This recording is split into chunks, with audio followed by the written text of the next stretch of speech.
Hello guys, welcome to my channel history and polity. आज का हमारा क्वेश्चन है लोकसभा के निर्वाचन के लिए नामांकन पत्र।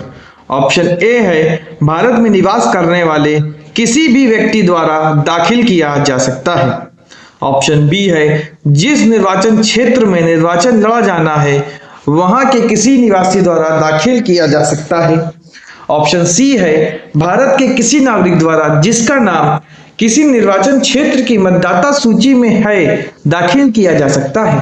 या ऑप्शन डी है भारत के किसी भी नागरिक द्वारा दाखिल किया जा सकता है। इसका उत्तर ऑप्शन सी होगा, भारत के किसी नागरिक द्वारा जिसका नाम किसी निर्वाचन क्षेत्र की मतदाता सूची में है दाखिल किया जा सकता है। आइए अब इसकी व्याख्या देखते हैं। संसद की सदस्यता के लिए अर्हता संविधान के अनुच्छेद 84 में वर्णित है। इसके अनुसार कोई व्यक्ति संसद के किसी स्थान को भरने के लिए तभी अर्हित होगा जब वह भारत के नागरिक हैं और निर्वाचन आयोग द्वारा इस निमित्त प्राधिकृत किसी व्यक्ति के समक्ष तीसरी अनुसूची में इस प्रयोजन हेतु दिए गए प्रारूप के अनुसार शपथ लेता है और उस पर हस्ताक्षर करता है।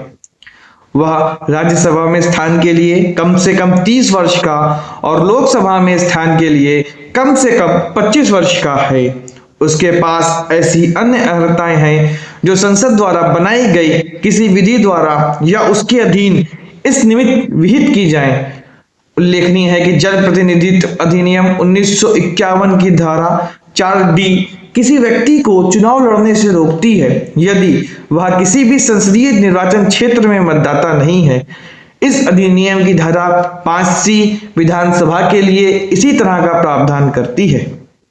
आइए अब जनप्रतिनिधित्व अधिनियम 1951 को देखते हैं। जन प्रतिनिधित्व अधिनियम 1951 की धारा 4D सीधे तौर पर किसी एक विशिष्ट नियम का उल्लेख नहीं करती, बल्कि यह अधिनियम जो चुनाव, योग्यता, अयोग्यता और भ्रष्ट आचरण को नियंत्रित करता है में धारा 4 लोकसभा सदस्यता के लिए योग्यताओं के अंतर्गत विभिन्न उपधाराएं जैसे 4(1), 4(2) होती हैं जो किसी व्यक्ति के चुनाव लड़ने की योग्यता से संबंधित होती हैं।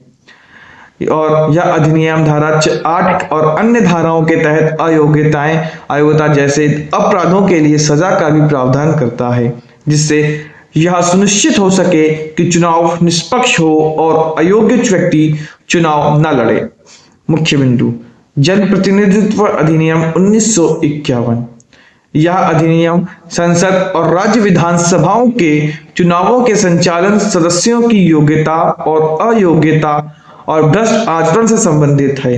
धारा 4 लोकसभा की सदस्यता के लिए योग्यताएं। यह धारा लोकसभा सदस्य बनने के लिए आवश्यक योग्यताएं बताती है, जैसे भारतीय नागरिक होना और 25 वर्ष की आयु पूरी करना।